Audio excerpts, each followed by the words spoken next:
एक समय की बात है, बादशाह अकबर ने अपने बेगम के जन्मदिन के लिए बहुत ही खूबसूरत और बेशकीमती हार बनवाया था।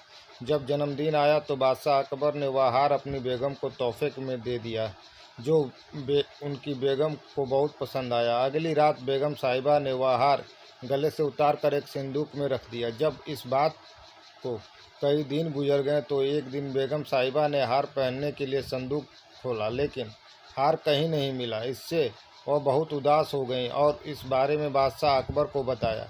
इस बारे में पता चलते ही बादशाह अकबर ने अपने सैनिकों को हार ढूंढने का आदेश दिया, लेकिन हार कहीं नहीं मिला।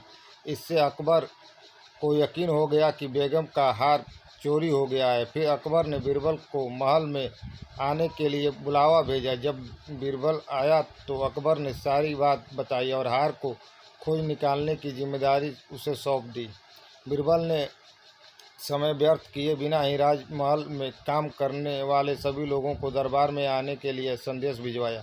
थोड़े ही देर में दरबार लग गया। दरबार में अकबर और बेगम सहित सभी काम करने वाले हाजिर थे, लेकिन बीरबल दरबार में नहीं था। सभी बीरबल का इंतजार कर रहे थे कि तभी बीरबल एक गड्ढा लेकर राजा दरबार में पहुंच जाता है। देर से दरबार में आने के लिए बीरबल बादशाह अकबर से माफ़ी मांगता है। सभी सोचने लगते हैं कि बीरबल गड्ढे को लेकर राज दरबार में क्यों आया है। फिर बीरबल बताता है कि यह गड्ढा उसका दोस्त है और उसके पास जादुई शक्ति है। यह शाही हार चुराने वाले का नाम बता सकता है। इसके बाद बीरबल जादुई गड्ढे को सबसे नज़दीक वाले कमरे में ले जाकर बांध देता है और कहता है कि सभी एक एक करके कमरे में जाएं और गड्ढे की पूंछ पकड़कर चिल्लाएं, जहां पना मैंने चोरी नहीं की है। साथ ही बीरबल कहता है कि आप सभी को आवाज़ दरबार तक आनी चाहिए। सभी के पूंछ पकड़कर चिल्लाने के बाद आखिर में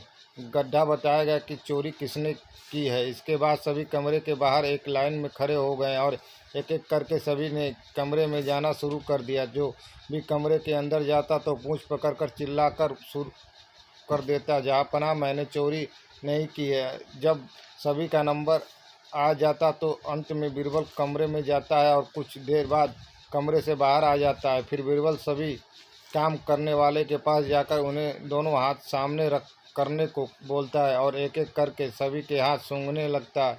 बीरबल की इस हरकत को देखकर सभी हैरान हो जाते हैं। ऐसे ही सूंघते सूंघते एक काम करने वाले का हाथ पकड़कर बीरबल जोर से बोलता है, जहाँ पना इसने चोरी की है।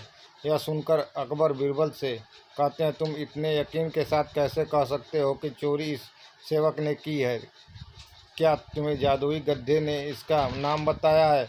तब बीरबल बोलता है, जहाँपना यह गड्ढा जादुई नहीं है, यह बाकी गड्ढों की तरह साधारण ही है। बस मैंने इसे गड्ढे की पूंछ पर एक खास तरह का इत्र लगाया है। सभी सेवकों ने गड्ढे की पूंछ को पकड़ा, बस इस चोर को छोड़कर, इसलिए इसके हाथ में इत्र की खुशबू नहीं आ रही है। फिर चोरी को पकड़ लिया गया और उससे चोरी के सभी सामान के साथ ही बेगम का हार भी बरामद कर लिया गया। बीरबल की इस अक्लमंदी की सभी ने सराहना की और बेगम ने खुश होकर बादशाह अकबर से उसे उपहार भी दिलवाया। इस कहानी से यह सीख मिलती है कि बुरे काम को कितना ही भी छुपाने की कोशिश करो, एक दिन सबको पता चल ही जाता है। इसलिए बुरे काम नहीं करने चाहिए। यह वीडियो आपको अच्छी लगी हो तो कमेंट करें, शेयर करें, यूट्यूब को सब्सक्राइब करें, फेसबुक को फॉलो